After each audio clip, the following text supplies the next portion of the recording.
de Atos dos Apóstolos, no seu capítulo de número 23. Atos dos Apóstolos, capítulo 23.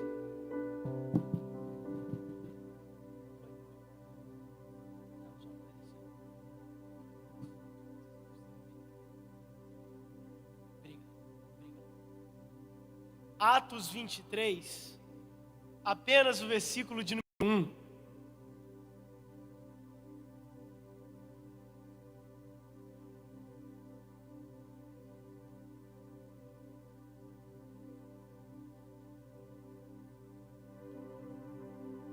Quem já encontrou na Bíblia, diga amém.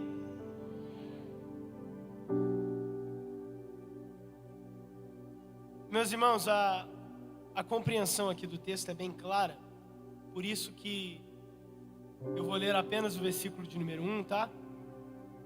Otto, mas o tema era Isaías e... Gente, a ideia vai ser a mesma, e se você tiver com a sua atenção aqui, certamente nós sairemos edificados hoje, nessa tarde de palavra.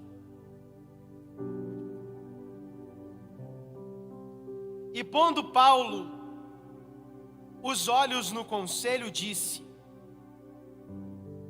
varões e irmãos, até o dia de hoje, tenho andado diante de Deus com toda a boa consciência. Feche os seus olhos.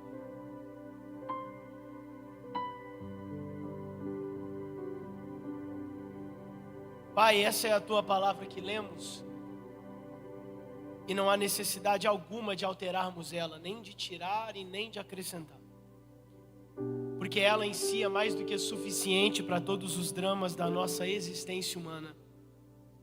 O Senhor nos libertou do pecado, estamos no lucro por isso.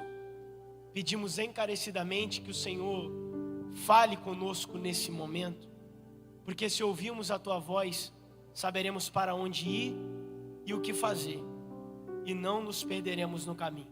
Nossa oração é essa. Você que concorda, diga amém. Gente, olha só, e eu sou suspeito de falar, é claro, o livro de Atos dos Apóstolos, ele conquista muita gente pela ideia ali apresentada e, digamos de uma maneira informal, as aventuras que os apóstolos enfrentam no início da igreja na terra. É muito fácil para você, e se você tiver uns 5, 6 meses de crente, 1 ano, leia Atos dos Apóstolos, porque eu costumo dizer que é contagiante. Cada palavra, cada página, cada milagre, cada pregação. É um livro que, quando você observa, comparando principalmente com algumas cartas de Paulo, você percebe o encaixe perfeito da inspiração do Espírito Santo, principalmente através da vida desse homem, que é o apóstolo Paulo, sobre o qual nós viemos hoje falar aqui. Antes de mais nada, você que quer passar na prova aqui que o Ezequiel falou, Lucas, ele não foi um dos 12 discípulos de Jesus, diretamente falando. Jesus, ele teve os seus 12 discípulos, que você já sabe quais são, mas posteriormente algumas outras personalidades entraram na história da igreja. Abrindo um parênteses, quando Jesus estava na terra, ainda não havia a funcionalidade da igreja, porque quem fundou a igreja não foi Jesus Cristo. Quem fundou a igreja foram os apóstolos. Jesus vai dizer que ele é a rocha porque ele é a base da igreja. Mas quem funda a igreja são os apóstolos, inspirados e usados pelo Espírito Santo, que o mesmo Jesus prometera que viria. Então, se você sabe e compreende tudo isso, olhando para Atos dos Apóstolos, nós vemos a manifestação através do Espírito Santo, porque sem ele, esquece, de homens que outrora não tinham capacidade, ou objetivo, ou propósito de fazerem o que estavam fazendo. Até porque quando a gente olha para isso aqui, e por favor, ouça o que eu vou dizer, é o Espírito Santo entrando na vida desses homens, cada um deles, e mudando o norte da vida de cada um deles, mudando o planejamento de vida de cada um deles. Posso ir além? Mudando o propósito, aquilo que rege a vida de alguém. Propósito não é uma palavrinha bonita para feed de Instagram, nem para story e nem para frase de efeito. Propósito é regimento de vida, é o que me move, é combustível, aleluia. É o que me mantém de pé, ou seja, é o que difere a sobrevivência da existência. Porque sobreviver sem ter um propósito, muita gente faz. Inclusive, nessa época do ano, você sabe muito bem. Mas o propósito tira a minha vida do campo da sobrevivência e coloca a minha vida na atmosfera da existência. Eu existo por um motivo, por uma razão, para que algo através de mim aconteça. Está comigo aqui? É uma introdução, é uma anestesia para a cirurgia. E olhando para isso eu vejo Lucas, e como a gente fala tanto do evangelho dele, tanto do livro de Atos que ele escreveu e não fala dele. A maioria das pessoas não sabe dos Atos de Lucas, só sabe que ele escreveu. E óbvio que essa missão foi importante, óbvio que essa missão teve a sua importância, mas aqui Lucas, que era amigo de Paulo, amigo de João, amigo de Pedro, vai no seu evangelho retratar sobre Jesus e no livro de Atos retratar sobre a igreja de Jesus. E no capítulo de número 9, é interessante isso, porque até o capítulo de número 9, eu preciso de bastante Bíblia aqui, nós vemos algumas personalidades sendo citadas de uma maneira muito dinâmica. Quer ver só? Do capítulo 1 até o capítulo 9 de Atos dos Apóstolos, você tem Estevão, você tem o próprio Pedro pregando, você tem Filipe evangelizando um etíope, tudo isso está ali. Você tem um casal que entrega uma oferta de maneira corrupta e paga por isso. Tudo isso você tem ali, do capítulo de número 1 até o capítulo de número 9. Bem forte, só para eu saber que todo mundo está comigo. Diga amém se você está. Do capítulo de número 1 ao capítulo de número 9. Pedro, Matias, Estevão, e aí por aí vai. Mas no capítulo de número 9, o livro de Atos, que até então, ouça isso, era só um livro histórico, com histórias aparentemente aleatórias, agora vai ganhar um foco, uma atenção especial, porque no capítulo de número 9, um homem chamado Saulo passa por um processo de conversão. Eu não vou me ater nisso aqui, e porque você já sabe e é conhecedor das escrituras sagradas, mas a partir do capítulo de número 9, aqui eu termino a introdução, o livro de Atos ganha uma nova tonalidade. Deixa de ser o livro histórico da igreja e passa a ser um diário pessoal da vida de Paulo. Você sabe por quê? Vai no capítulo 15 depois. Do 15 até o final do livro só se fala de Paulo. Tudo que ele vive, as viagens que ele faz, as pregações dele, tudo gira em torno de Paulo.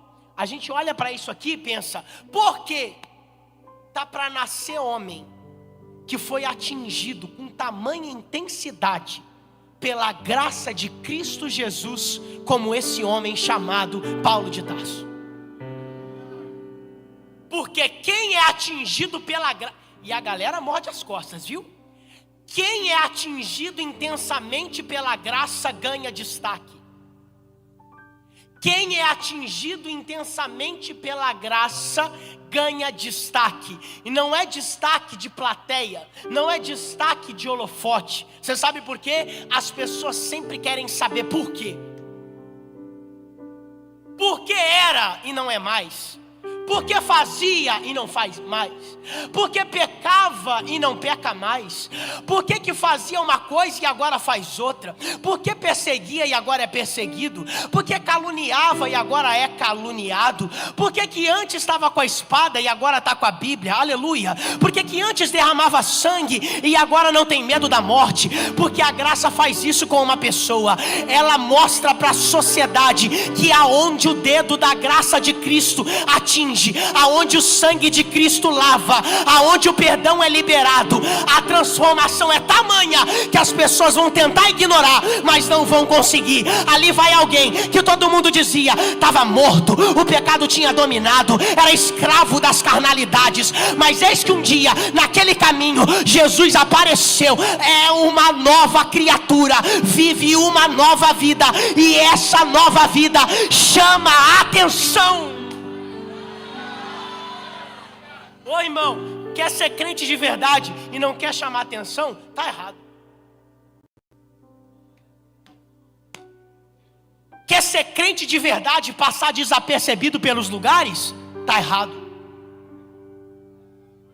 Está estreito agora, né? Porque a gente gosta ou a gente confunde as coisas. Uma coisa é uma coisa, outra coisa é outra coisa. Eu não estou falando de introvertido, que tem gente que é, e não tem nenhum problema nisso. Agora a galera precisa saber que tu é crente. A sua identidade precisa ser pública, de cristão. Não dá para eu gastar 1 hora aqui falando de evangelização para você, se eu não antes te despertar em relação à identidade que você carrega e a fama que você tem por aí. E eu posso falar algo aqui. Quando a gente entende isso, tudo muda. Eu estou no texto, capítulo 1 ao capítulo 9, histórias gerais. Capítulo 9 ao capítulo 15, Saulo entra na história. Capítulo 15 ao capítulo 28, só se fala dele. E aqui, irmãos, nós avançamos mais um pouco e chegamos onde eu queria. Capítulo 21. Tá ótimo, mas a gente leu 23. Calma que você vai entender. No capítulo, quem está comigo diga amém. No capítulo de número 21, Paulo vai começar a passar por uma ferrenha perseguição. Depois você pode ler 21, 22, 23, 24, 25, 26, 27, 28. 8 capítulos sendo perseguido. E eu vou te falar, a perseguição era intensa. O texto vai nos dar a seguinte ideia. Paulo, quando se converte, ele vai chamar uma atenção e ele vai ser olhado de forma negativa, tanto pelos judeus quanto pelos perseguidores que já estavam dentro da igreja, mas não aceitavam que um homem como ele estivesse ali. Porque as pessoas olham para o nosso passado, para as marcas do nosso passado, e julgam que nós não temos mérito para fazer o que a gente está fazendo. É verdade que tem muita gente que envergonha o evangelho, diz que muda e não muda nada, mas tem pessoas que realmente mudaram e continuam sendo perseguidas. Deixa eu só acalentar você aqui. Você pode mudar o quanto você quiser e se parecer com Cristo o quanto você puder. As pessoas vão sempre continuar arranjando motivo para falar. E eu posso ser claro, ia deixar isso para o final, mas como a gente já está pegando embalo, eu vou falar agora.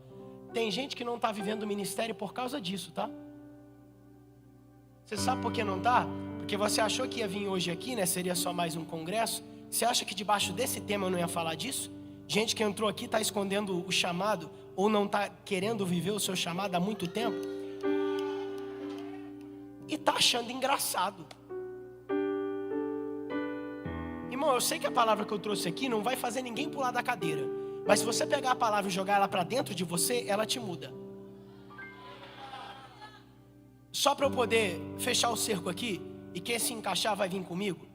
Gente que está alongando o viver do seu próprio chamado por causa de problemáticas ou pessoas. Eu estou falando de um homem aqui, repita comigo, alvo. Eu estou falando de um homem que era um alvo. Todo mundo apontava para ele. O fato de Paulo, olha isso aqui. O fato de Paulo sobreviver em Atos já me impressiona. O tanto de seta, o tanto de você vai ver, um por um, o tanto de perseguição que ele passava. E quem passou aqui pela faculdade de História, ou ainda lembra do tempo de História da escola, ou está na escola estudando História, as duas instituições que mais derramaram sangue na história da humanidade, o Partido Ariano de Hitler e o Império Romano. Para um império que matava tanta gente, que dificuldade que tinha para matar um homem? A gente já vai chegar lá. Aí, irmão, ouça isso aqui. É Paulo vivendo um ministério depois de se preparar, 2 anos na Arábia estudando. Quando ele se propõe, as pessoas começam a falar acerca dele. É aqui que entra, e é aqui que a gente separa joio do trigo. Tu vai continuar, e aqui eu quero ser sincero, por favor, não me entenda como mal educado. Você vive tanta coisa, mesmo com a galera falando, por que tu não vive teu ministério? No teu trabalho, tu enfrenta cada coisa, mas tu trabalha. E a maioria aqui pode ser jovem aprendiz, já passei por isso aí, irmão. Levar cafezinho é dose. Na sua escola, tu aguenta cada coisa, mas tá lá estudando. Olha como é que o glória a Deus nem sai agora. Tua faculdade, tu tá lá. E eu vou te falar, esse marxismo hoje, mas você tá lá porque tu quer ter um diploma. E eu posso juntar os dois, porque esses aqui vão direto pro céu. Quem estuda e trabalha. É 8 horas CLT de dia, e é 4, 5 horas à noite escutando um barbudo marxista querendo colocar uma ideia dentro da tua cabeça que nada tem a ver com o evangelho. Mas você tá lá.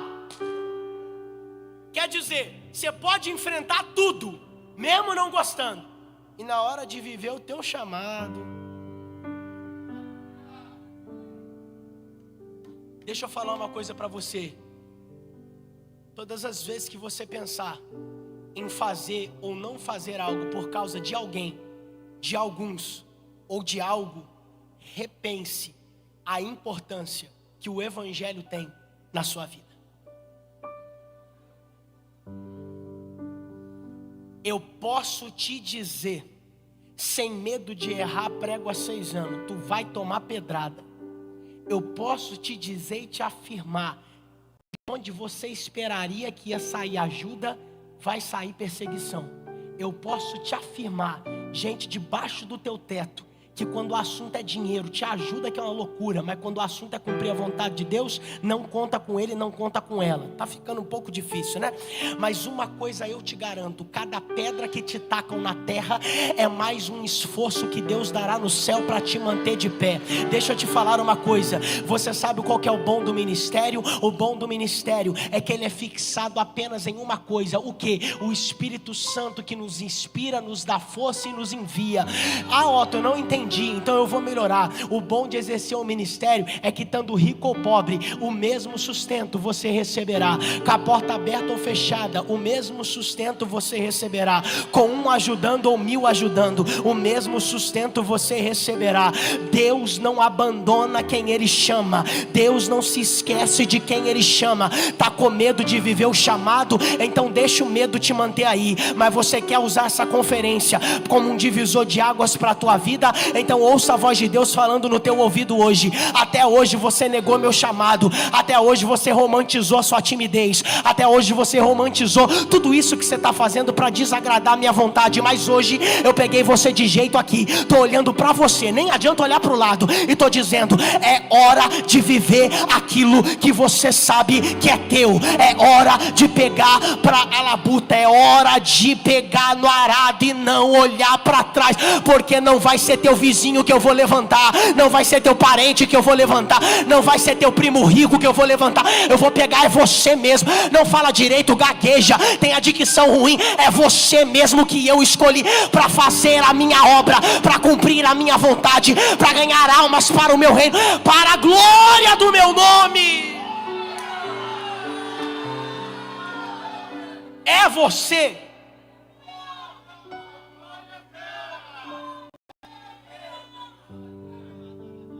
Irmão, com todo carinho, eu até queria continuar. O Espírito Santo incomoda a gente. Para de romantizar sua timidez. Para de ficar romantizando essas coisas. aceita de uma vez por todas que ou você vive isso, ou você não vai preencher nada aqui dentro. Estou dizendo que tu pode terminar tua faculdade, estou dizendo que você pode ser promovido no trabalho, estou dizendo que seu bolso pode ser cheio de dinheiro, sua conta bancária. E daí, cara? Você só vai se encontrar quando você fazer aquilo que você nasceu para fazer. Você, aleluia, se você não entende a emergencialidade do reino, se você não entende a emergencialidade da igreja, porque a gente já está indo embora, a gente já está voltando para casa. Para de romantizar o fato de você recuar diante de uma responsabilidade, não está te ajudando em nada. Ver alguém liberar uma palavra há 2, 3, 4 anos atrás e tá aí hoje sentado, às vezes pensando muito e fazendo pouco, aleluia. O Espírito Santo está dizendo, goste você ou não, eu não vou atualizar uma palavra que eu já liberei sobre a vida de alguém. Ou você vive essa palavra ou você não vive ela. Posso ser claro aqui, se você me permite, a gente que está aí esperando Deus confirmar uma palavra, e a palavra diz que Ele não é homem para que minta, e nem filho do homem para que se arrependa. É mais fácil falar que você está com medo de viver essa palavra do que falar que essa palavra não é para você. Quem somos nós para achar que a palavra de Deus não é a palavra veraz, não é a palavra confiável, não é a palavra sobre as nossas vidas verdadeira? Deus falou com Noé 2, Deus falou com Noé 100, Deus falou com Noé 1000, não. Deus falou com Noé uma vez só, e ele trabalhou mais de 100 anos sem pedir confirmação ou glória. Tem gente que precisa entender para ontem que Deus não vai liberar uma palavra que já está liberada, e nem atualizar uma promessa que já foi feita uma vez. Se prepare para vivê-la, se prepare para que ela se cumpra na sua vida. Tome um posicionamento, diga para o diabo, eu mando embora agora tudo aquilo que me impede de viver o meu chamado, de viver o meu ministério. Eu vou dar prejuízo para o inferno nesse ano de 2024. Sai da frente, Satanás. Sabe por quê? Porque hoje, a partir desse congresso, a partir dessa conferência, essa palavra já não está mais na minha língua, essa palavra está dentro do meu coração. Se ninguém vai, eu vou. Se ninguém prega, eu prego. Se ninguém canta, eu canto. Se ninguém adora, eu adoro. Se ninguém vai, nós iremos.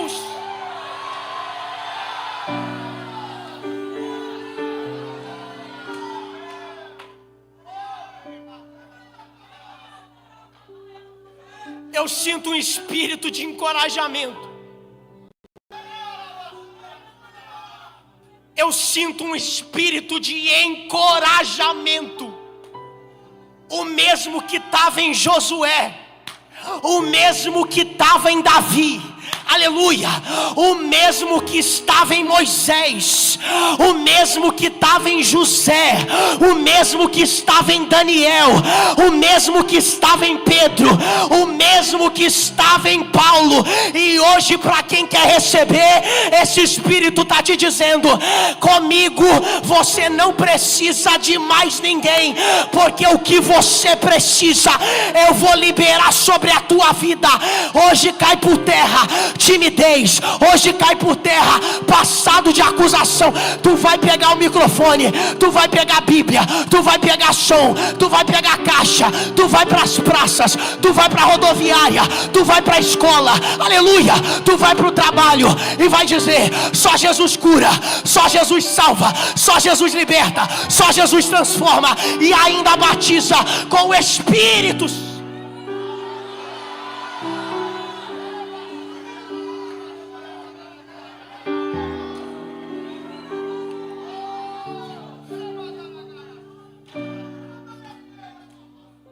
Deixa fluir esse espírito de encorajamento.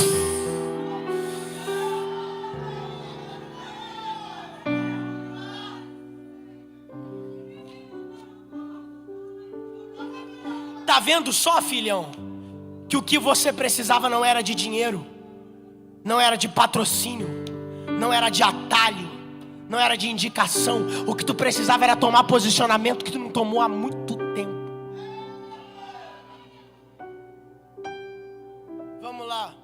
ilustração aqui. Eu gosto bastante e ajuda também. Quem está comigo até aqui, diga amém. Olha só, não me entenda mal, viu? 6 anos pregando é pouco demais, perto de tanta gente aí. E eu sei o que você está pensando agora. Não porque eu sou professor Xavier e leio mentes, não. Porque um dia eu já ouvi essa palavra. Estou lá sentado, alguém pregando para mim. Eu já vou voltar para a perseguição aqui rapidinho. Afinal, esse aqui me deu 3 horas para pregar. Nunca mais volto aqui. Enfim. E aí, você precisa entender uma coisa. É alguém falando, mas é a sua realidade de vida. Quando você chegar em casa, as obrigações... Não vou melhorar isso aqui. Passou o congresso. Volta tudo normal. Se a gente estivesse num retiro, por exemplo, com ainda mais imersão, poxa, queria ficar aqui para sempre. É verdade. Tanto é que a gente vai para o céu. A ideia é essa. Eterna. Mas a gente volta para a nossa realidade. A nossa realidade dá um soco de realidade na gente. E a gente fica assim. E agora? Porque aquela palavra foi para mim. Eu sei que foi para mim. Não tem como dizer que foi para outra pessoa, porque foi para mim. Mas aqui eu tenho as minhas obrigações. Ô irmão, é melhor a gente ser honesto de vez em quando.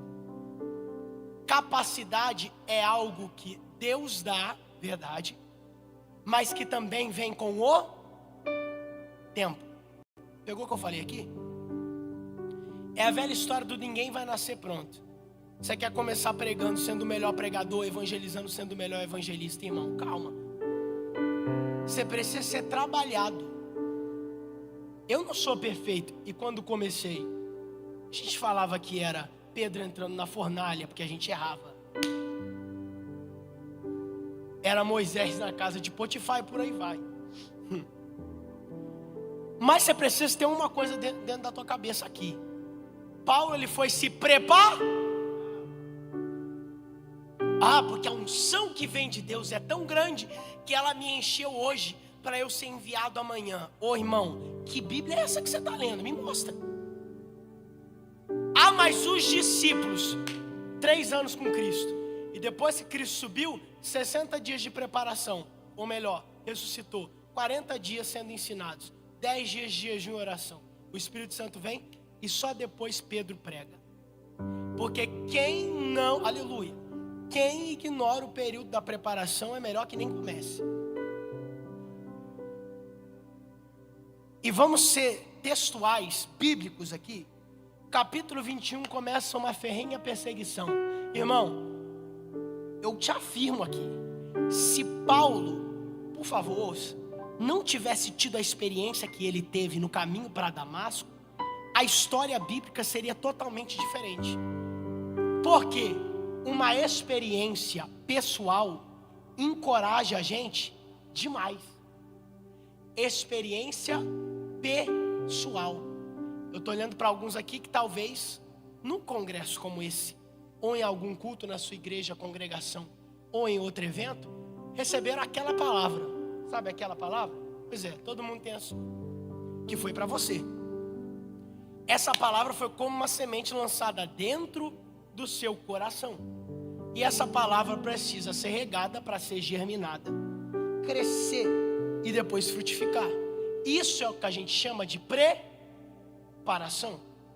E Paulo me ensina muito nesse aspecto, porque o preparo de Paulo, principalmente, ouça, psicologicamente falando. Ou você acha, cá entre nós aqui, tá? Você acha que Paulo ia voltar para ser amado pelo povo? Nossa, olha quem voltou, o homem que matava a gente. Olha quem voltou, o assassino. Paulo teve que reafirmar a sua identidade ao longo do tempo. O problema é que tem gente tentando provar para os outros o que é, para depois sim exercer o ministério e a palavra que tem no seu coração. Aí eu volto para o início do que eu estava pregando e te alerto: para de ficar estacionado por causa de opinião de outros. Aleluia. Para de ficar na geladeira, no porão, juntando teia de aranha e poeira por causa do que pensam acerca de você, viu? se você, claro, tá? Só para heresia. Se você está vivendo de acordo com a palavra, não se preocupa. Agora, se você não está, calma aí. Se você está vivendo de acordo com a vontade de Deus, saia da inércia hoje e lembre-se que nenhuma palavra diz tanto a seu respeito quanto a palavra de Deus diz a seu respeito. Irmão, se prepara para ser criticado. Mas que dificuldade que a nossa geração tem de receber crítica. É só você olhar agora, que meu celular está com o Douglas, mas fica aí com você. É entrar no meu direct agora, no mínimo 5 xingamentos, 4 críticas e 3 piores ainda que não vale a pena falar aqui. Prepare-se para as críticas, porque volto a falar, tu é criticado em todo lugar que tu passa. Por que as críticas do ministério te impedem de vivê-lo? Tudo que você faz é passível de crítica. E eu vou além. Paulo estava preparado para elas e por isso nada paralisou Paulo. Todas as vezes que você desanimar ou pensar não vale a pena porque estão falando algo, repense se você de fato está errando ou se é alguém tentando atrapalhar você com uma crítica construtiva que está mais para destrutiva. Analise melhor as palavras que vão ao teu encontro, as palavras que são liberadas para você. E ouça o que eu vou dizer: maior do que o conselho de qualquer profeta, de qualquer terra, é a orientação e o conselho que você recebe dentro da sua casa. Tanto a casa que você vive, quanto essa casa espiritual. Quem está comigo, diga amém. Atos 21, a perseguição se inicia quando Paulo está diante de uma multidão na cidade de Jerusalém. Quando ele está em Jerusalém, o texto vai dizer para isso, você quer lugar para achar judeu em Jerusalém? Muitos. Todos amando Paulo, para não dizer o contrário. O texto vai dizer que a multidão começa a oprimir Paulo. Fariseus e saduceus. E aí Paulo vai se posicionar dizendo: irmãos, diante de todas as críticas que estão fazendo para mim, pega isso aqui que isso aqui vai ser interessante. Eu tenho andado com a boa consciência. Aqui está a chave. Que chave, Otto? Paulo não vivia por emoções. Paulo vivia pela consciência. Se você não está me odiando até agora você vai me odiar, mas eu preciso pregar isso aqui. Emocionado não serve para viver chamado. Emocionado não serve para viver chamado. Porque emocionado perde foco por causa de uma mensagem. Emocionado perde foco por causa de um rosto bonito. Emocionado perde foco andando na rua, vendo alguma coisa. É simples. Emocionado não serve para viver chamado, porque emocionado não tem constância com nada. Tudo surpreende ele rapidinho. O emocionado é tal como uma criança que se surpreende com cores, mas não questiona acerca do conteúdo que está dentro. O emocionado pega qualquer embalagem que é atraente, porque gosta do rótulo, mas não quer saber do conteúdo. E quando descobre qual é o conteúdo, se arrepende. E em vez de mudar de vida, pula para a próxima embalagem. Vocês estão com o Wi-Fi ligado aí? Porque isso aqui é pesado demais para pegar nos dados móveis. Não adianta. Eu vou recapitular aqui só para você entender. Tem gente que não está vivendo chamado por causa disso. Aí você fica todo abobalhado dizendo: não, o diabo nunca apareceu, eu nunca tive sonho, eu não tive coisa espiritual. E acha que o diabo só vai se revelar com o olho vermelho, com a boca cheia de espuma. Tu não sabe quantas mensagens que por trás é ele tentando... Porque vai ficar difícil agora, não tem nem como. É ele tentando te tirar do foco com aquilo que justamente tu mais cai. Emoções. Olha como é que é difícil agora, né? Deixa eu te falar uma coisa do fundo do meu coração. Bota em off a chave das emoções por um tempo. Porque quando for para ser, quando tiver que acontecer, a razão e a emoção vão andar lado a lado. Sabe por quê? Segura. Sabe por quê? Porque a emoção E por que razão eu vou andar lado a lado quando for de Deus? Porque a emoção é algo que vem do coração, a razão é algo que vem da mente. E Deus, ele é integral. Platão vai dizer que nós vivemos num dualismo. Isso é uma heresia. Por isso que eu fico impressionado. A escola fala tanto de Aristóteles, Platão, e não fala de Paulo, que também é um pensador. Mas deixa isso para depois, que o nosso governo não ajuda muito. Quando eu olho para isso aqui, eu entendo uma coisa. Quando é algo de Deus para mim, a emoção e a razão vão andar lado a lado. A emoção vai satisfazer a mim e a razão não vai me atrapalhar de viver o meu chamado. Ou seja, vai vir, vai me agradar e vai ajudar no cumprimento do que Deus tem para a minha vida. É tão difícil entender isso? E não, aleluia, não dá para você ficar moldando alguém que Deus nunca quis na sua vida. Eu estou falando até de olho fechado, viu? Não dá para você moldar alguém que Deus nunca quis na sua vida, só para tentar viver o que Ele tem junto com essa pessoa. Engraçado, né? É tanta gente que tem dificuldade de pregar, mas essa pessoa aí, você está com esforço para ganhar ela para Cristo, né?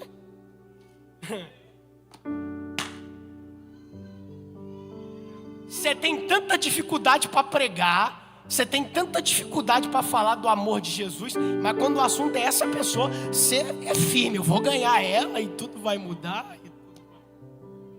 Oh Deus, me proteja. Proteja teu servo. Por que você não vai viver de uma vez?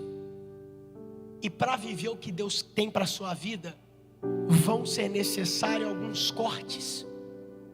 E não é podar para crescer amanhã, é cortar para queimar, porque tem gente que já tomou decisão, não quer mudar, não quer mudar, não quer mudar. Mas tudo bem. Atos 21. Paulo está em Jerusalém. Vamos lá, gente. Jerusalém. E ele vai dizer: tenho andado em boa consciência. Presta atenção, que aqui é ilustrativo.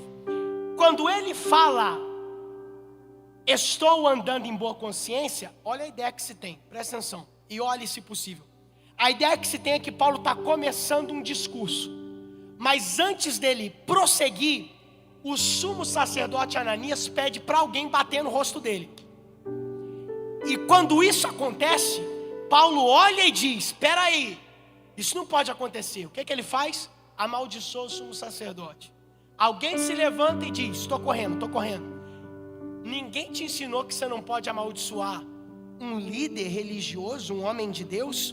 Paulo, com sarcasmo, vai dizer: eu não sabia que ele era o sumo sacerdote. Até porque, abre parênteses, nessa época aqui, quando você ia para Roma, o sumo sacerdote mudava muito rápido. Não era um, era dois. E nem era mais da descendência de João Batista como deveria. Minto, da de Arão como deveria. Era quem eles queriam colocar. E aqui eu me surpreendo com uma coisa. De um lado, temos Paulo. Eu estou indo para o início ali do final da mensagem, mais ou menos. De um lado, temos Paulo, escolhido por Deus. Sim ou não? E do outro lado, Ananias, escolhido por Deus? Longe disso. Paulo e Ananias. E o que eu acho mais interessante, irmãos, é que aqui nessa época, Roma controlava tudo. Sabe o que é tudo? Tudo. E Roma, por controlar tudo, decidia quem ficava na cadeira e quem saía.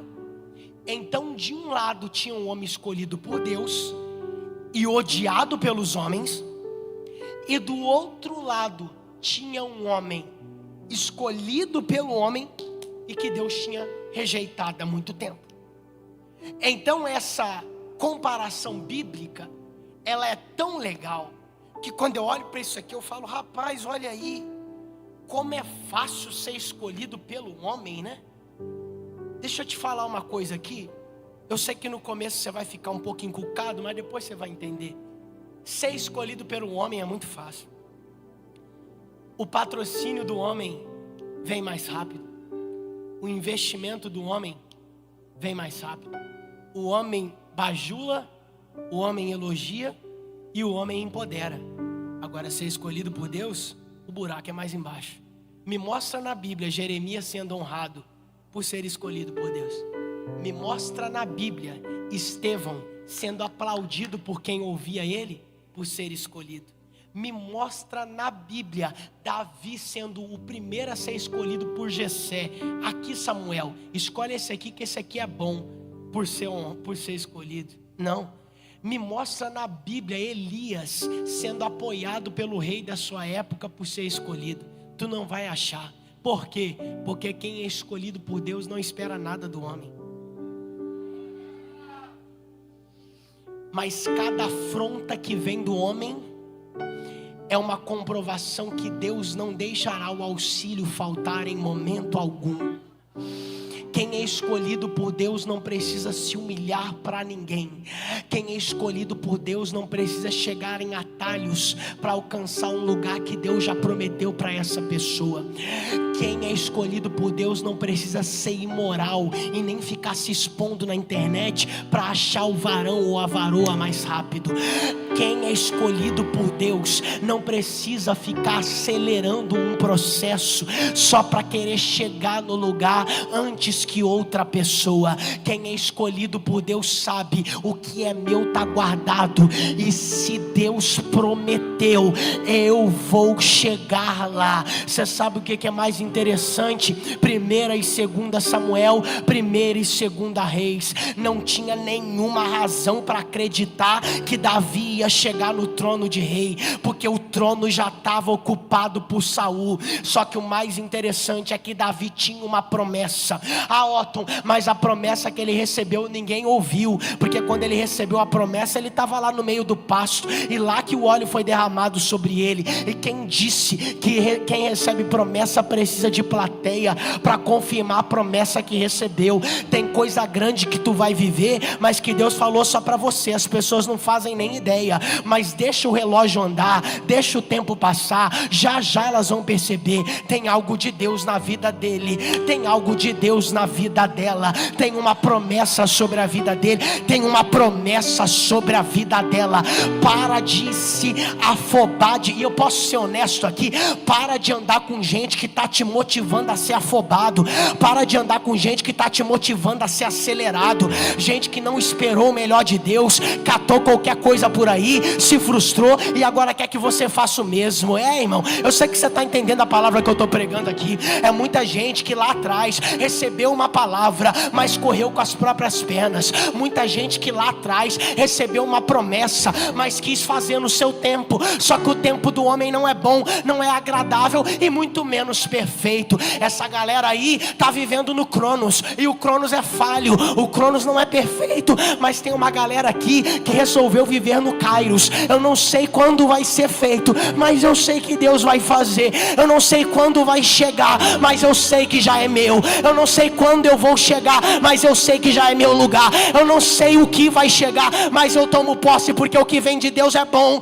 o que vem de Deus é agradável, o que vem de Deus é perfeito. Eu tenho uma palavra só para quem acredita. Materialize hoje a palavra que você recebeu, mesmo sem ela ter se concretizado. Eu vou repetir isso aqui: materialize hoje a palavra que você recebeu, mesmo antes dela ser concretizada. Por quê? Porque isso é a fé. Hoje toco não, hoje enxergo não, mas eu sei que Deus irá cumprir o que Ele prometeu sobre a minha vida.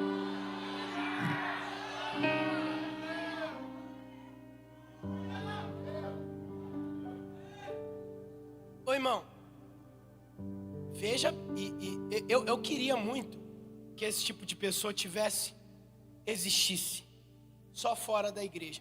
Aqui em Barra do Garça não deve existir isso aqui não. Gente apressada?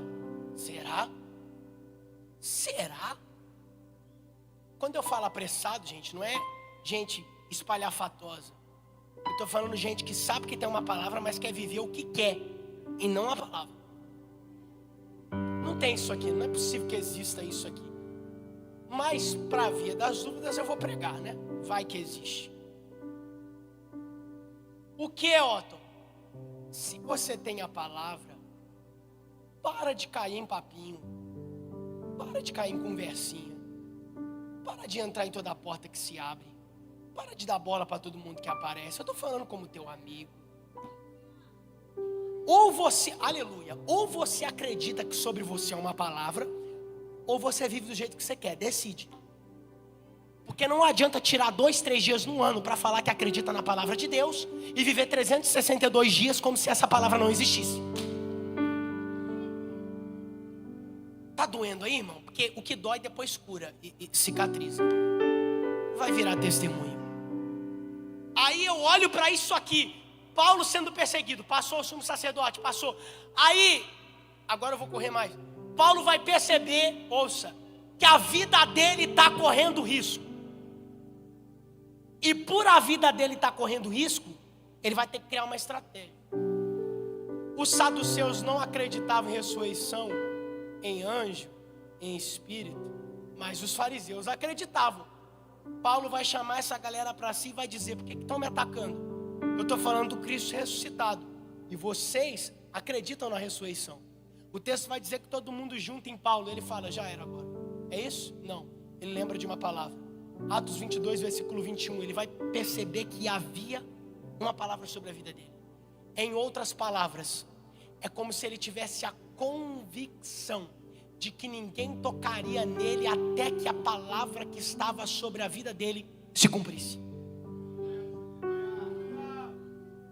Ô, irmão, ninguém tocaria nele, porque ele estava vivendo de acordo com a palavra. Ó, vivendo de acordo com a palavra. Agora vai afrouxar um pouco aqui, mas eu queria que você entendesse algo aqui. Ó, ouça. Se você caçou seus próprios rumos, quis fazer o que você queria, arque agora com as consequências. Vai ter sofrimento sim, vai ter choro sim, porque se não tivesse, tu faria de novo. Ó, glória a Deus, um só. Porque é difícil. Vamos de novo?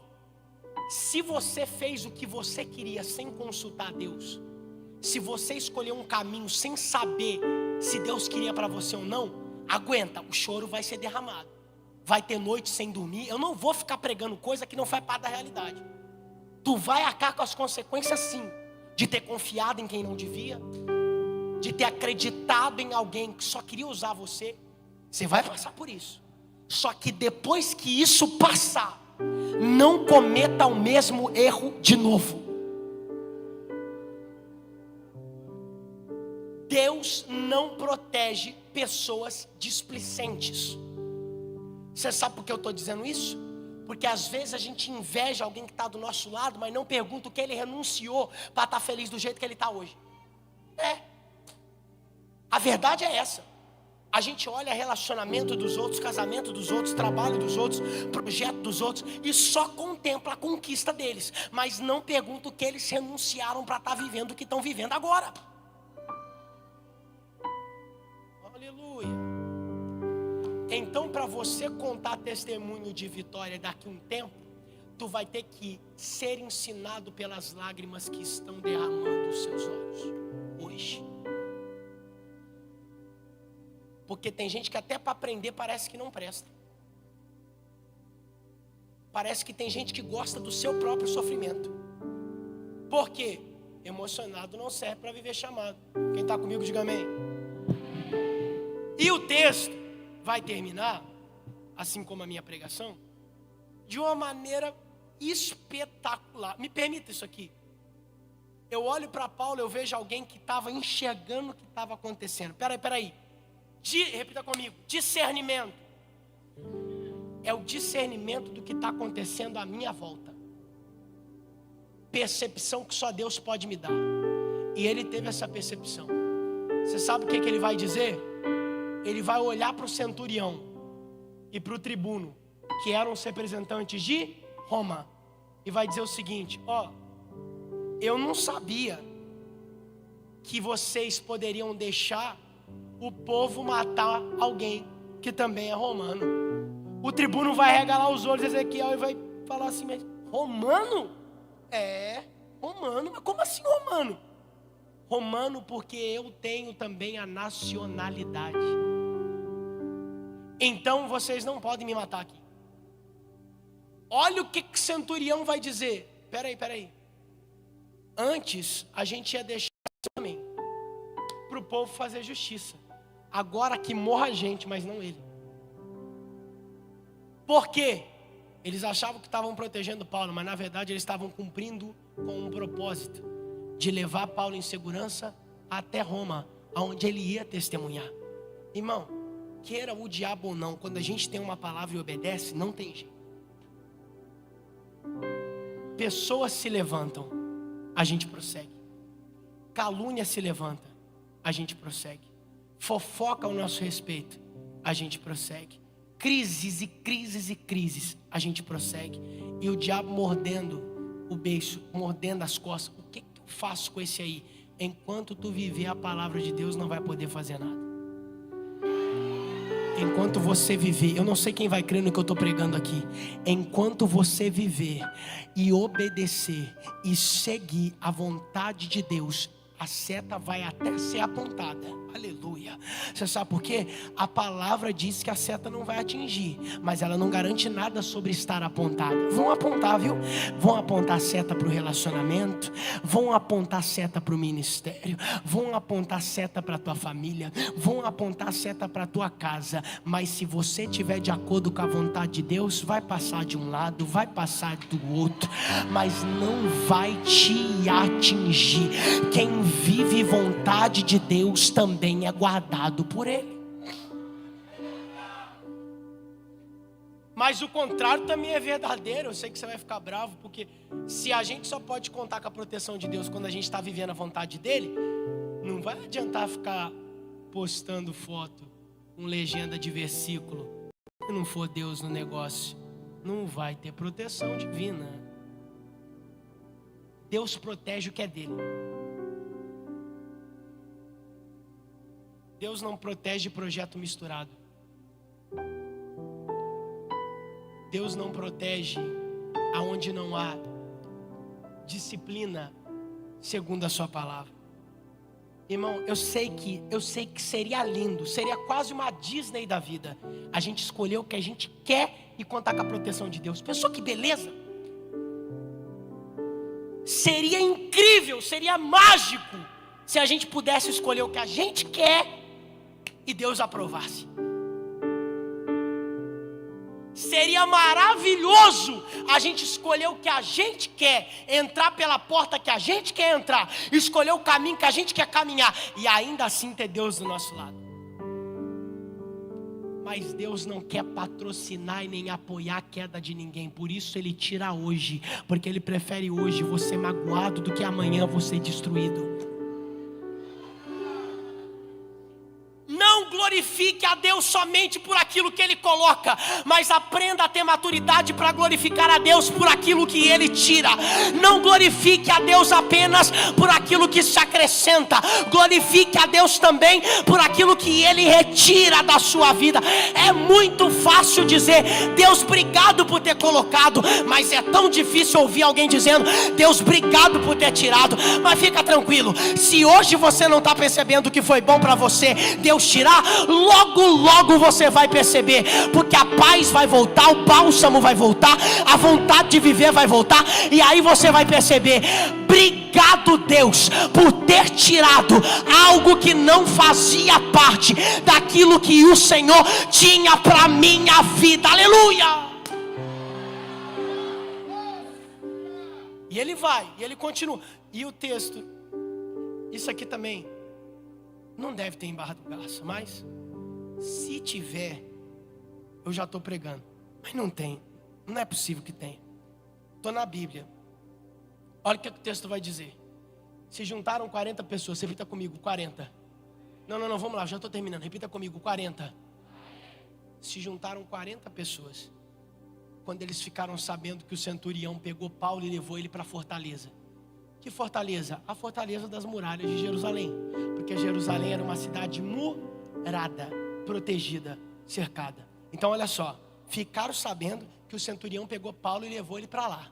Aí essas pessoas, esses 40 judeus, de alguma seita judaica, que o texto não diz, fariseus, saduceus. Ó, seguinte, junta aqui.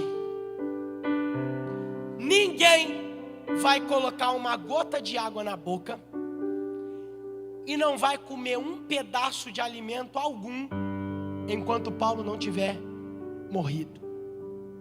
Está no texto, viu? Enquanto Paulo não morrer, ninguém bebe, ninguém come. Sabe? Você sabe o que é isso? Gente que só tem paz quando enxerga o caos na vida alheia. Gente que só consegue felicidade quando vê a vida do outro desandando. Eu posso ir um pouquinho só mais profundo aqui, se você me permite. Olha, vamos saber diferenciar as coisas? Com todo respeito, eu acredito em depressão, eu acredito em problemas da mente, eu acredito em tudo isso, leio sobre isso e me atualizo. Não faço faculdade, mas me atualizo. Mas vamos saber diferenciar as coisas? Eu sei que o Glória agora vai sair até meio difícil. Tem pessoas que são depressivas, tem pessoas que têm traumas e precisam de toda a nossa ajuda como igreja. Concordam comigo? Precisam da nossa oração e do nosso apoio.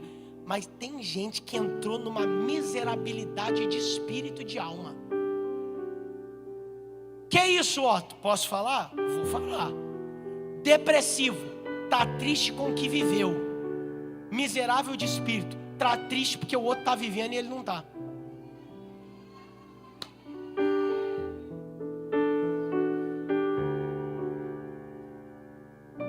Depressivo é alguém triste por causa de alguma coisa interna. Depressivo é alguém magoado por causa de um trauma. Depressivo é alguém que olha para a sua própria vida e não enxerga mais cor e nem sabor. Agora, o miserável de espírito e o miserável de alma é alguém que não aceita ver a felicidade do outro. E por não aceitar ver a felicidade do outro, sempre tenta retalhar. Você já percebeu que tem aquele amigo com A minúsculo, que tudo que tu fala, todo projeto que tu começa a viver, o relacionamento que você está vivendo, não te apoia em nada. Ô irmão, abre o olho, viu? Era para te assustar mesmo, que bom que te assustou. Abra o seu olho, porque olha, é só você observar. Vou falar de novo, falei 2 vezes, é a 3ª vez que eu falo isso nessa pregação. Emocionado não serve para ver chamado. Essa sua emoção de apego, de dependência e de amor em relação a alguém está te cegando. E tu não está vendo que essa pessoa que às vezes diz que é teu amigo não se alegra nem um minuto com aquilo que você está vivendo dentro da vontade de Deus. Posso ser pragmático aqui? Posso ser exemplar? As pessoas olham para a vida da gente. Otto, agora que esse número de seguidores e tudo mais viajando, você deve ter muito mais amigo do que tu tinha antes. Quem caminhou junto comigo, irmão, e continuou me apoiando, eu mantive por perto. Mas você tem que ser seletivo, porque tem pessoas que não se agradam com nada que tu está fazendo. Começa a achar que o problema já não está em você, mas está na pessoa. Tudo que você faz não agrada. Nenhum relacionamento te apoia, nenhuma amizade te apoia, nenhum trabalho te apoia, nenhum projeto te apoia. Miserabilidade de espírito. Já que eu não consigo nada, eu também não vou querer que ela e ele consigam. Quem está comigo, diga amém. Então o texto termina da seguinte forma: 40 pessoas se juntam. 40 pessoas que disseram o quê? Não vamos comer e nem beber enquanto Paulo não tiver sido morto. Devem estar esperando até hoje, né?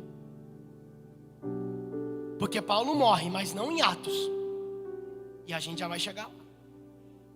Dentro da ideia do texto, eu termino falando de um último personagem que só está em um versículo da Bíblia. O sobrinho de Paulo, filho da irmã dele, que a gente nem sabe o nome, mas está aqui. Ele só aparece aqui, depois não aparece mais. O texto vai dizer, irmão, isso aqui é engraçado. Não tem como falar disso aqui de uma maneira, nossa, séria, não dá.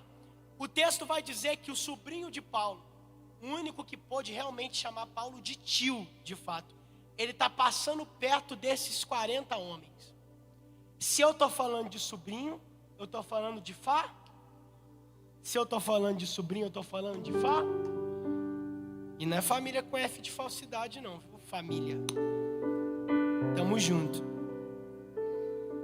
Opa, peraí. Quando ele ouve Paulo, estão falando de um dos meus. E se estão falando de um dos meus, eu preciso saber o que é. Será que tem gente hoje ainda assim? Porque, infelizmente, tem alguns que quando ouvem alguém falando de um dos seus, ainda se junta para falar e acha que está agradando Deus desse jeito. Você sabe o que o inimigo lá fora quer, irmão? Posso ser honesto para você? Desculpa se eu for muito direto. Você sabe o que o inimigo lá fora quer? Que tem um bando de gente que veio para a igreja, não se adaptou na igreja, saiu da igreja, desviou da igreja, e parece que todo mundo agora da igreja não presta para essa pessoa. Ela ataca de todos os jeitos, ela ataca de todas as formas. E aí tem gente dando ouvido para esse tipo de gente. Quem não se adaptou à ideia do evangelho vai achar que tudo relacionado ao evangelho não presta. Mas a pessoa não se adaptou. Mas aí ele percebe, opa, estão falando de um dos meus. O que ele faz? Ele escuta. Quando ele absorve aquilo, o texto vai dizer que ele vai até a muralha.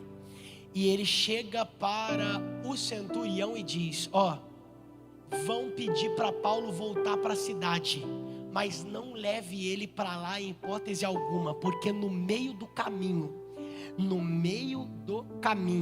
terão pessoas na mata com flechas apontadas para ceifar a vida de Paulo.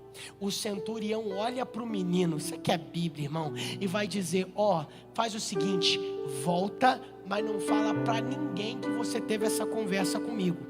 O texto diz que ele vai separar cerca de 500 soldados, e na calada da noite ele vai tirar Paulo em segurança. Quem esperava matar Paulo, como eu disse, está esperando até hoje, porque quando alguém carrega uma palavra, Deus usa centurião, que é de outra religião. Deus usa tribuno, que tem autoridade. Deus usa um sobrinho, uma criança. Mas Ele não deixa um escolhido cair nas mãos de alguém que quer ceifar a sua vida. Ei, levante a sua mão. Quem tem promessa e vive de acordo com a promessa é guardado pelo Deus que fez a promessa. Quem tem promessa e vive de acordo com a promessa, pode vir diabo, pode vir demônio, pode vir fofoca, pode vir calúnia, pode vir ataque, pode vir espada, pode vir o que vier, mas Deus protege quem Ele chama. Deus cuida de quem Ele levanta. Ninguém toca num escolhido que vive como aleluia. Ninguém toca num escolhido que vive como escolhido. O diabo sabe que com você ele não pode, porque tem um maior do que, aleluia, tem um maior do que ele que te protege. Ei, a história de Jó, fica com a sua mão, porque eu sei que você não tem preguiça e você quer receber muito de Deus aqui. A história de Jó me encanta, porque o texto vai dizer que quando o diabo foi até ele, ele vai reconhecer: Deus não dá para tocar, porque o Senhor colocou um muro em volta dele. Eu tento chegar, mas não consigo. Vou pelo norte, não consigo. Vou pelo sul, não consigo. Vou pelo leste, não consigo. Vou pelo oeste, não consigo. Você sabe o que é esse muro? É esse mesmo muro que protegia a vida de Jó, que protege a tua vida, a tua família, o teu casamento, o teu aleluia, o teu ministério. O diabo sabe que ele pode até se aproximar, mas em você ele não toca, ele não toca, ele não toca, ele não toca. Se você crê nisso, fica de pé, glorificando ao nome de Jesus.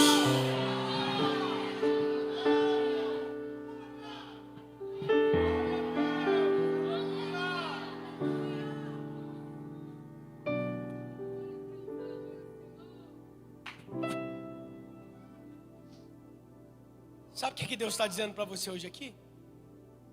Esse início de noite. Agora tu está entendendo por que tu ainda está sozinho. Ou sozinha. Ou tem poucos amigos. Agora tu está entendendo, né? Sou eu e o meu muro à sua volta. Ô irmão, se Deus não amasse você, se Deus não cuidasse de você, se Deus não se preocupasse com você, Ele deixava qualquer um entrar na sua vida para fazer confusão, bagunça e estragar com tudo. Tu diz que ser crente às vezes é ser chato, porque na verdade tu tá às vezes pensando que tá isolado. E quanto mais você resolve viver a vontade de Deus, parece que mais gente te abandona. Mas hoje você sabe por quê. Hoje você entende. Às vezes tu frequenta um lugar que tu vê uma pessoa há 2, 3 anos e não consegue uma amizade com ela. Tá lá, mas tu não consegue criar vínculo. É Deus protegendo você. Tem alguém que te manda mensagem sempre, tu até conversa de vez em quando, dá uma ideia de vez em quando, mas nada rola, nada flui. É Deus preservando você. Tem coisas que você pensa já era para estar desenvolvendo e nem começou. Tem coisas que você pensa já era para estar fluindo e nem iniciou. Aí Deus te diz hoje, e nem vai iniciar, porque sou eu. Cada vez que o inimigo vem com o prato, eu tiro da tua mesa. Cada vez que o inimigo vem com a proposta, eu apago. Cada vez que o inimigo vem com a mão, eu vou e bato, porque eu tenho preparado algo perfeito e só tem uma forma de você. Eu tô todo arrepiado com essa palavra aqui, irmão. Você só precisa entender muito uma coisa que eu vou dizer para você: a vida do crente tem muito mais não do que sim. Aleluia. A vida do crente verdadeiro tem muito mais não do que sim. O crente verdadeiro recebe muito mais não do que sim. Mas quando ele recebe um sim, sai da frente, diabo, porque a coisa vai começar a dar certo. Tem gente aqui que está buscando há anos e não aconteceu nada. Tem gente que está pelejando há tempos e não aconteceu nada. É difícil, né? Janeiro não, fevereiro não, março não, 2020 não, 2021 não, 2022 não. Fica tranquilo, Deus pode ficar um tempo imenso. Vou melhorar essa frase. Deus pode falar muitos e aparentemente infindáveis nãos. Deus pode falar não muitas vezes para muitas perguntas, mas quando Ele resolver falar sim, sai da frente, diabo, porque eles viverão a minha vontade. Sabe por quê Deus separa joio do trigo desse jeito? Porque quem aguenta o não de Deus e fica, amanhã vai ser honrado quando Ele resolver falar o sim. Quem aguenta o não de Deus e permanece, quando amanhã Deus falar sim, ele vai ser honrado, e vai ser honrado com força mesmo, viu? E eu posso pedir um favor para você: quando Deus te falar sim e você for honrado, fica com medo dos outros não. Posta mesmo, fala mesmo, diga mesmo, porque ninguém sabe da tua busca, ninguém sabe o quanto tempo você passou, ninguém sabe o processo que você viveu.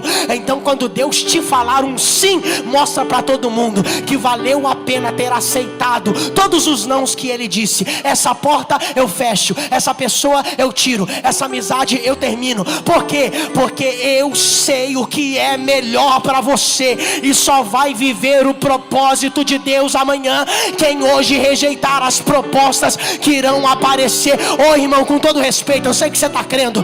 Para de ficar pegando migalha debaixo da mesa. Senta no teu lugar que o mestre está vindo te servir. Para de ficar pegando migalha debaixo da mesa, porque aquele que é dono do ouro e da prata está vindo para te abençoar. Para de ficar pegando migalha debaixo da mesa, porque migalha é para porco, e você não é porco, você é ovelha, e ovelha tem pastor, e o pastor cuida das suas ovelhas. Ele vai limpar a sua lã, ele vai derramar óleo sobre a sua cabeça, e ele vai te dizer: você é propriedade minha.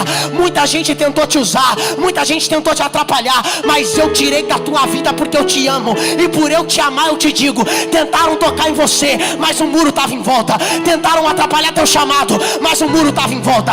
Tentaram te iludir com declarações e palavras, mas o muro estava em volta. E quando o muro de Deus está em volta, pode vir proposta, pode vir panelinha, pode vir língua grande, pode vir o que for. Deus preserva, Deus cuida, Deus zela, Deus abençoa.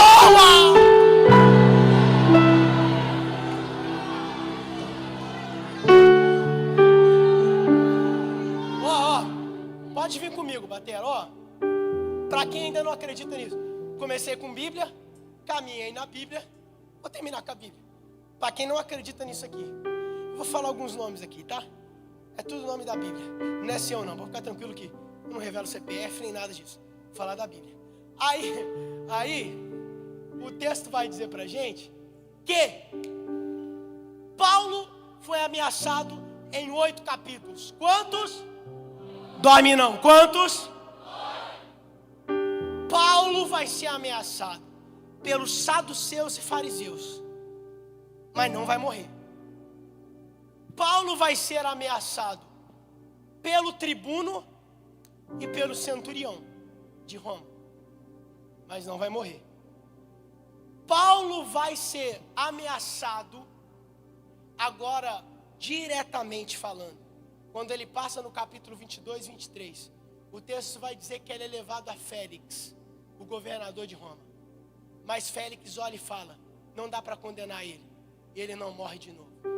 O texto vai dizer que o rei Agripa vai até Paulo e não acha nenhum motivo para condená-lo, e ele não morre de novo. O texto vai dizer que Paulo apela para César, o imperador, aquele que tinha cara na moeda, ele mesmo. E o texto vai dizer que ele não consegue condená-lo. Pela fúria do povo, ele vai ser colocado numa prisão domiciliar. E olha só que interessante, né, gente? Sumo sacerdote não matou Paulo. Fariseus não mataram Paulo.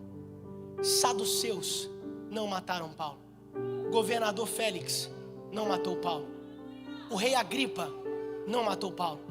O imperador César não matou Paulo. E tem gente ainda hoje que acha que a morte de Paulo está no livro de Atos. Me mostra, porque eu não achei ainda. Faz favor aí, menino do slide, com todo respeito eu vou dizer, se for menina, depois eu vou saber seu nome porque eu não sei. Coloca para mim aí o último versículo do livro de Atos, para essa igreja dar um glória a Deus gostoso. Sabe por quê?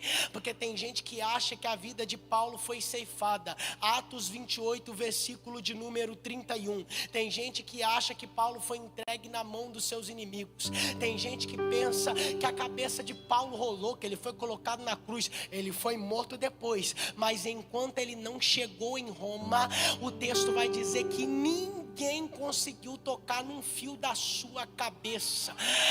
Vamos ler aqui, olha só o que o texto vai dizer. E ele seguiu pregando o reino de Deus e ensinando com toda a liberdade dentro da sua casa as coisas pertencentes ao Senhor Jesus Cristo. Essa parte aqui que eu amo, ó. Sem impedimento aleluia. Paulo estava com a sentença de morte, mas quando Deus está no negócio, você fica guardado ainda dentro de casa. E o mais interessante é que quando eu olho para isso aqui, eu percebo, vale muito a pena falar sim para Deus. Sabe por quê? Quando eu falo sim para Deus, não importa quantas setas, não importa quantas afrontas, não importa as adversidades, enquanto eu não viver o que Ele disse que eu vou viver, ninguém vai se colocar entre mim e Deus. Irmão, ai de quem, só para quem acredita, ai de quem se colocar entre você e a promessa que Deus tem. Vou falar de novo, ai de quem tentar atrapalhar você, porque o negócio e o mistério que Deus tem com você é muito grande. Aleluia. Deus vai fazer questão de te mostrar, e eu posso ser claro, não importa a esfera que tiver, familiar, de amigo, Deus vai fazer questão. Não quer ajudar, quer atrapalhar, então sai do caminho dele, sai do caminho dela, porque meu filho é escolhido, minha filha é escolhida, e a promessa que eu tenho na vida dele, goste o diabo ou não, vai acontecer. Eu tenho essa palavra e eu vou liberar essa palavra. Vai acontecer, vai acontecer. Disse que vai pregar, vai pregar. Disse que vai cantar, vai cantar. Disse que vai pastorear, vai pastorear. Disse que vai evangelizar. Então prepara, porque esse é o ano. O diabo gostou e ele não tem que gostar mesmo, mas esse é o ano que você vai dar um prejuízo tremendo para o diabo, um prejuízo tremendo para o inferno. E Deus está te dizendo: hoje eu te uso como flecha nas minhas mãos.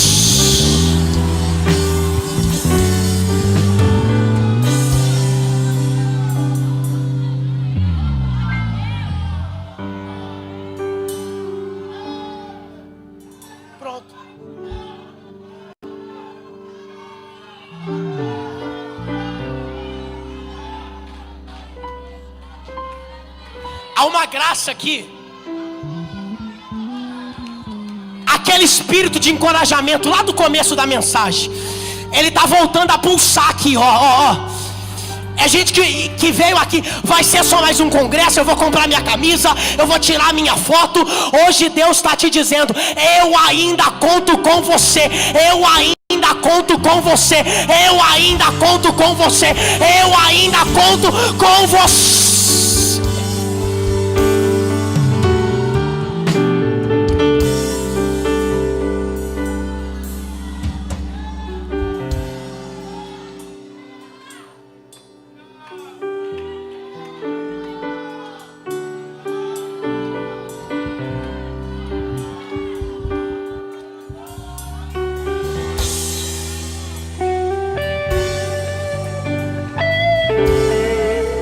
Chega de dizer não para Deus. Nem que seja o primeiro sim do ano que tu vai dizer para Ele, diga vindo aqui à frente.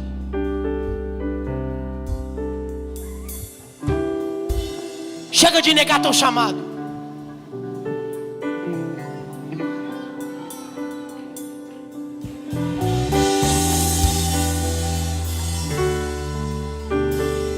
Chega. É o seu tempo, é a sua hora, e é teu nome que está sendo chamado. Samuel ouviu a voz de Deus 3 vezes, para depois perceber que era Deus falando com ele. E tem gente aqui que já ouviu mais de 1000 e está achando que é a voz da cabeça, que está ficando maluco. É o Espírito Santo que está te chamando há muito tempo.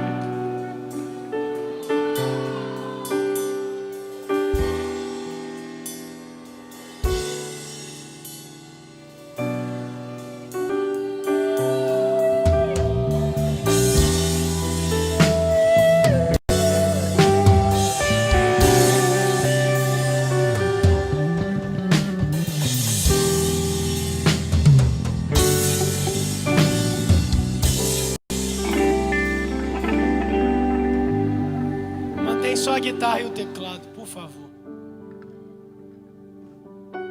Tu pediu sinal, não pediu? Hein, filho? Você pode ter orado 7 vezes essa semana, ou tu pode ter orado uma vez. Mas eu sei que a frase "Deus fala comigo nesse congresso" saiu da sua boca, eu sei. Você pode ter orado hoje de manhã, a semana foi corrida e tu não conseguiu, mas eu sei que a frase "Deus fala comigo nesse congresso" saiu da sua cabeça, saiu da sua boca e saiu.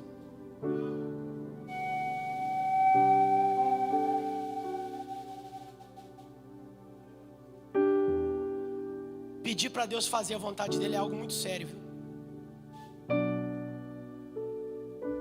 Pedir para Deus fazer a vontade dele é algo muito sério. Pedir para Deus fazer o querer dele é algo muito sério. Deus, faz conforme a tua vontade. Se prepara. Você vai ser sacudido de uma forma. É Deus deixando uma marca em você. E com todo o respeito que eu tenho por vocês, como membros da mesma igreja que eu, e do mesmo corpo que eu, quanto mais você se compara com gente que não tem a presença de Deus, mais longe da presença você fica. Tem gente que espera um congresso como esse aqui, vem, adora, tu abre o celular da pessoa, ela segue um tanto de gente que não acredita em nada do que está sendo falado aqui e ainda desrespeita o que está sendo pregado aqui. Tu achou que eu não ia falar disso aqui, né? Como que tu quer viver teu chamado se o teu objetivo é ser como dançarino de TikTok e não pregador do evangelho? Como que tu quer viver seu chamado se você olha para esse lixo humano e quer ser como tal? Como que você quer viver seu chamado se para você as referências são essas pessoas? Para começo de conversa, gente que nem sabe que tu existe. Segundo, pessoas que não refletem nem um pouco a glória de Deus. Quer viver seu chamado? Se espelhe em quem está vivendo. Vou fazer mais uma vez o convite. Mais uma. Quer viver a partir de hoje? É algo sério. Mas você vai ser galardoado, recompensado. Deus não deixa sozinho quem Ele chama. Às vezes, aleluia. A minha sociedade está tão, minha geração está tão frágil emocionalmente que acha que Deus vai abandonar por causa de qualquer coisinha. É porque você está acostumado com pessoas assim, né? Superficiais. Gente que está acostumado com pessoas superficiais acha que Deus é superficial. Pequei uma vez, já era. Falei uma vez, já era. Deus tem um pacto com você e uma aliança. Você tem uma marca. Você tem uma marca. Um pacto e uma aliança com Deus, e Ele não vai te deixar. E tu pode errar no meio do caminho, porque todo mundo erra. Mas quando isso acontecer, não vai acontecer a mesma coisa que no passado, onde você errava e era abandonado. Não. Deus vai estar contigo no choro do arrependimento. Última vez que eu faço convite, já vou terminar. É um terceiro caso agora. Tem gente aqui, achou que eu não ia falar, né? Você cometeu um erro, um pecado, uma falha. Não dá mais para eu viver o que Deus tem para mim. Isso é o diabo querendo colocar mentira dentro da tua cabeça. Hoje, eu já vou orar pelas pessoas que estão aqui. Hoje Deus está te dizendo, não só te perdoo,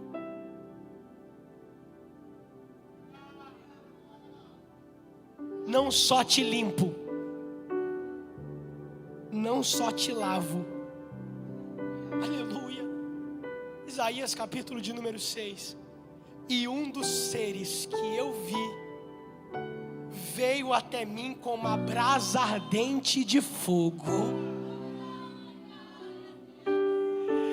Como eu, se sou um homem de lábios impuros e habito no meio de um povo de impuros lábios, e eis que um desses seres, com asas nos pés e nas costas, veio até mim com uma brasa viva retirada do altar, e com essa brasa tocou os meus lábios. Não chame de impuro aquilo que Deus um dia purificou. Hoje Deus está dizendo para você, já que você se posicionou, receba perdão para começar teu chamado, receba perdão para começar teu ministério, receba perdão para começar tua chamada. Hoje Ele está tirando essa brasa viva. Olha como é que a Bíblia é linda. No Velho Testamento era a brasa, no Novo Testamento era o sangue, no Velho Testamento era o fogo do altar, no Novo Testamento era o Cordeiro no Calvário. E esse mesmo perdão que foi liberado sobre a vida de Isaías está sendo liberado hoje aqui em Barra do Garça, e quem está recebendo esse perdão está sendo capacitado. O inimigo disse: tu caiu, tu não prega mais, tu caiu, tu não adora mais, tu caiu, tu não busca mais. Mas olha você aqui, ó, com a tua mão levantada. A maquiagem pode borrar, você pode sair feio na foto, a única coisa que você não pode é ficar parado aí, como se fosse uma pedra de gelo. Hoje Deus está te dizendo: é com brasa que eu te toco, é com brasa que eu te toco, é com brasa que eu te toco, é com brasa que eu te toco, é com brasa que eu te toco. E essa brasa queima o pecado, queima o pecado, queima o pecado, queima o pecado. Vamos orar, vamos orar. Vamos orar.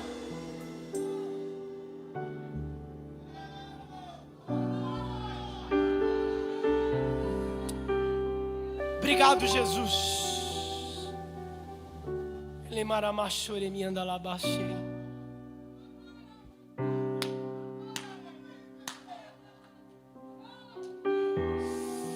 me anda lá, machere, me anda lá, maço. Uri me canda lá, machere, me anda lá, maço. Ele me anda lá, machore, me anda lá, machere, me anda. Ele me anda lá, machere, me anda lá, maço. Espírito Santo, obrigado. Ele me anda lá, machere, me anda lá. Por mais uma vez visitar esse lugar e falar com a tua igreja. Obrigado por acender o que estava apagado, aquecer o que estava frio e trazer para perto quem estava longe. Que essa palavra penetre do fundo da alma de cada um e que verdadeiramente possa